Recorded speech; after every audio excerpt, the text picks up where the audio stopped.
ما قدر اللہ حق قدرہ ان اللہ لقوی عزیز. انہوں نے اللہ کا اندازہ نہیں کیا جیسا کہ اندازہ کرنا چاہیے تھا، جیسا کہ اللہ کا حق تھا کہ اس کا اندازہ کیا جائے.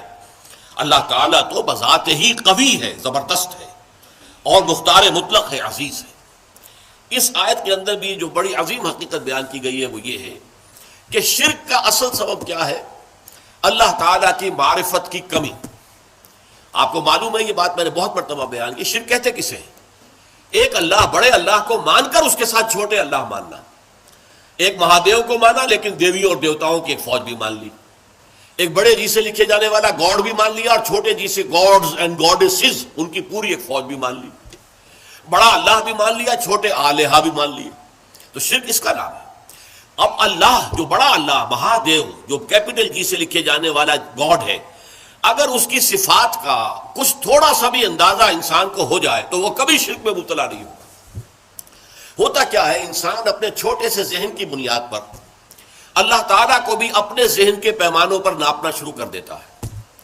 جیسا کہ آپ کو معلوم ہے، زیادہ سے زیادہ تصور جو ہے پچھلے زمانے میں جاتا تھا، طاقتور ہستی، با اختیار ہستی تو بڑا بادشاہ، بس اس سے آگے کا کوئی تصور تو نہیں تھا. اب بڑا بادشاہ جو ہے، ظاہر بات ہے، نمبر ایک، اس کی حکومت جو قائم ہوتی تھی وہ اس کے جو نیچے ہوتے تھے نائبین، اس کے سردار، اس کے لارڈز، اور اس کے جو ہے منصبدار، ان کے بل پر حکومت قائم ہوتی تھی نا. آخر بڑے سے بڑا بادشاہ بھی اس کے 2 ہاتھ، 2 آنکھیں، 1 ناک، 2 پاؤں، اس کے سوا تو کچھ نہیں تھے. وہ اکیلا کیا کر لیتا؟ اکیلا چنا جو ہے وہ بھاڑ کو نہیں پھوڑ سکتا. لہذا اس کی حکومت قائم تھی اپنے نائبین سلطنت کی بنیاد پر، جاگیرداروں کی بنیاد پر.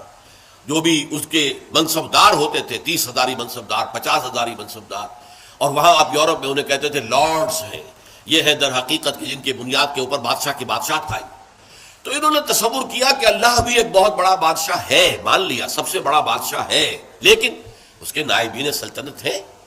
وہ نائبین سلطنت کے بغیر تو حکومت نہیں کر سکتا. چنانچہ انہوں نے فرشتوں کو، جو کہ در حقیقت اللہ کے کارندے ہیں، جس کا صحیح تصور کیا ہے کہ یفعلون ما یؤمرون لا یعصون اللہ ما امرہم، اللہ تعالیٰ جو حکم دے دے قطعاً اس کے اندر نافرمانی نہیں کر سکتے، بلکہ وہی کچھ کرتے ہیں جس کا حکم دیا جاتا ہے. انہوں نے ان فرشتوں کے تصور کو بگاڑ کر یہ دیویاں، دیوتا، خدا، یہ چھوٹے خدا بنا لیے کہ ان کے پاس بھی کچھ اختیار ہے. آخر 50,000 منصبدار جو ہے اس کے پاس بھی طاقت ہوتی ہے، فوج ہوتی ہے. 30,000 منصبدار کے پاس بھی کچھ نفری ہوتی ہے، کچھ طاقت ہوتی ہے، کچھ اختیارات ہوتے ہیں. لہذا انہوں نے یہ در حقیقت دیوی، دیوتا اور گاڈز اینڈ گاڈیسز وغیرہ جو ہیں، یہ ایمان باللہ کی بگڑی ہوئی شکل ہے، ایمان بالملائکہ کی بگڑی ہوئی شکل ہے، کہ انہوں نے ملائکہ کو با اختیار مان کر اب ان کو بھی ان کے لیے مورتیاں بنا لی، ان کے لیے تصویریں بنا لی، ان کے لیے اپنے تخیل سے، اپنے تصور سے شکلیں بنا لی. پھر ان کے خاندان بنا لیے، فلاں کی بیوی فلاں دیوتا کی وہ بیوی جو ہے وہ اس کی دیوی.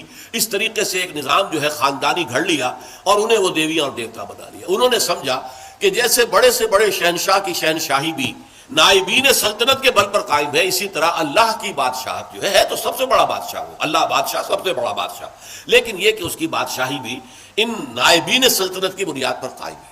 لہذا ان کی کچھ نہ کچھ دنڈوت کرو، ان کی کچھ نہ کچھ جو ہے وہ پوجا کرو، پاٹ کرو، کچھ ان کو دھو، کچھ ان کا دھون پیو، کچھ انہیں خوش کرو گے تو اللہ خوش ہوگا نا، یہ راضی ہوں گے تو اللہ راضی ہوگا. یہ تصور کیا ہے، انسان نے اللہ کو ایک بہت بڑے بادشاہ یا بہت بڑے جاگیردار کی شکل کے اندر دیکھا، اور یہ نہیں سمجھا کہ وہ تو خود قوی ہے. ان اللہ لقوی عزیز، اس کی قوت جو ہے فرشتوں کے اوپر اس کا دار و مدار نہیں ہے. کوئی نائبین سلطنت نہیں ہے کہ جن کے اوپر اس کی طاقت کا دار و مدار ہو. بذات ہی قوی ہے، بذات ہی عزیز ہے. اس کی قوت اور اس کا اختیار جو ہے وہ اپنی ذات میں ہے، کسی اور کے سہارے قائم نہیں ہے. اسی طرح کچھ لوگوں نے سوچا کہ بڑے سے بڑا بادشاہ بھی ہوتا ہے، تو آخر وہ ظاہر بات ہے کہ اگرچہ آپ کو معلوم ہے کہ ویسے انسان کو زیادہ مطلوب تو بیٹے ہوتے ہیں کہ اس سے اس کا نام چلتا ہے، لیکن زیادہ محبت بیٹیوں سے ہوتی ہے. اس اعتبار سے اگر کوئی بیٹی جو ہے کوئی اپنے باپ سے فرمائش کرے تو بڑا مشکل ہو جاتا ہے باپ کے لیے اپنی بچی کا، اپنی بیٹی کی فرمائش کو رد کرنا. اس طریقے سے عرب والوں نے کیا سمجھا، یہ فرشتے جو ہیں خدا کی بیٹیاں ہیں، اور خدا اپنی ان بیٹیوں کی کسی فرمائش کو رد نہیں کر سکتا. اگر یہ جو ہے کسی کی سفارش کر دے گی تو بس کیا کہنے، پھر اس کا بیڑا پار ہو جائے گا، وہ کامیاب ہو جائے گا. اس بنیاد پر انہوں نے فرشتوں کو خدا کی بیٹیاں قرار دیا، ان کی مورتیاں بنائی. لات عزا منات یہ سب مؤنث نام ہے جیسا کہ میں نے آپ کو بتایا.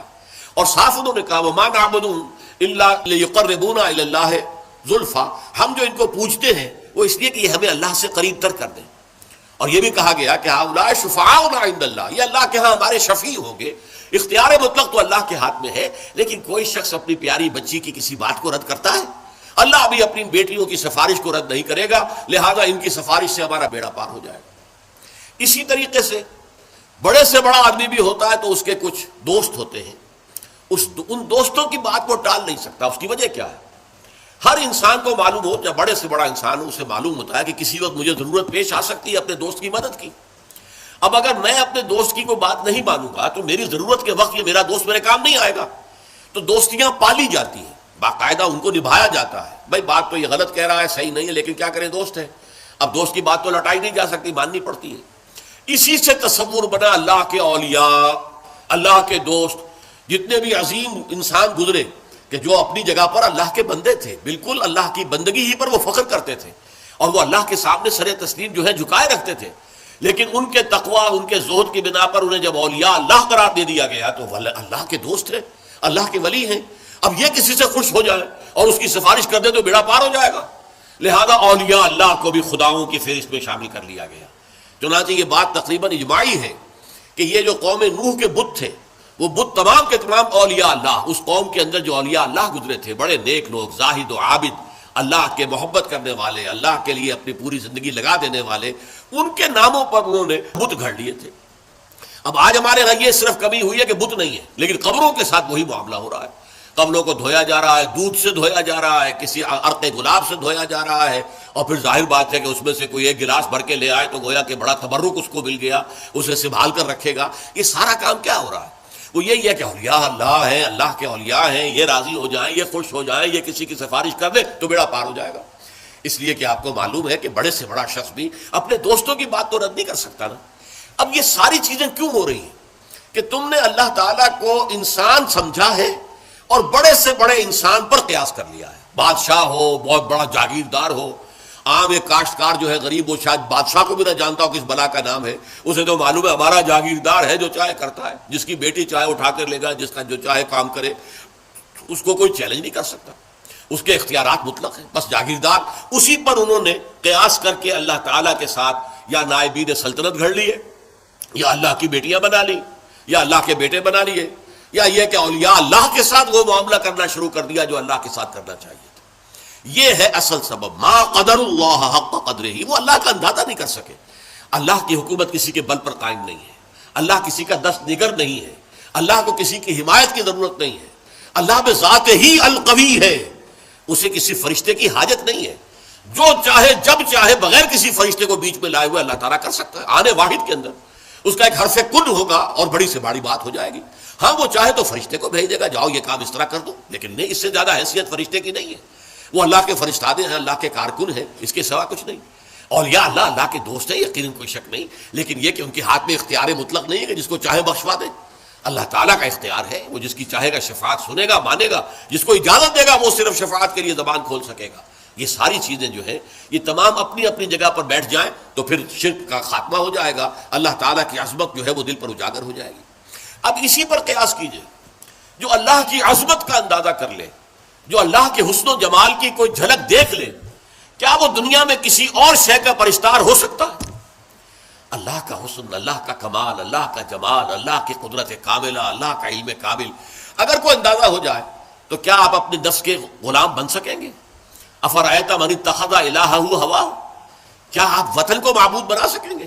ان تازہ خداؤں میں بڑا سب سے وطن ہے، جو پیرہن اس کا ہے وہ مذہب کا کفن ہے. کیا آپ نیشنلزم کے بخار میں مبتلا ہو سکیں گے؟ کیسے ممکن ہے؟ کیا کوئی جھوٹا نظریہ جو ہے ایک تصور کے حسن مبہم پر ساری ہستی لٹائی جاتی ہے؟ کمیونسٹوں نے اپنی جانیں دی ہیں کس لیے کہ ایک آئیڈیل خواب ان کو انہوں نے دیکھا کہ کلاس لیس سوسائٹی ہمیں بنانی ہے، جس میں استحصال نہ ہو، جس میں کسی پر جبر نہ ہو، کسی پر ظلم نہ ہو. ایک خواب تھا، تصور تھا. وہ ایک دن کے لیے بھی نظام قائم نہیں ہو سکا، لیکن جن لوگوں نے اس تصور کے اور اس خواب کو قبول کر کے جانیں دی ہیں، آپ ان کا تصور کیجئے. ایک تصور کے حسن مبہم پر ساری ہستی لٹائی جاتی ہے، ساری ہستی لٹا دی، لوگوں نے جانیں دے دی.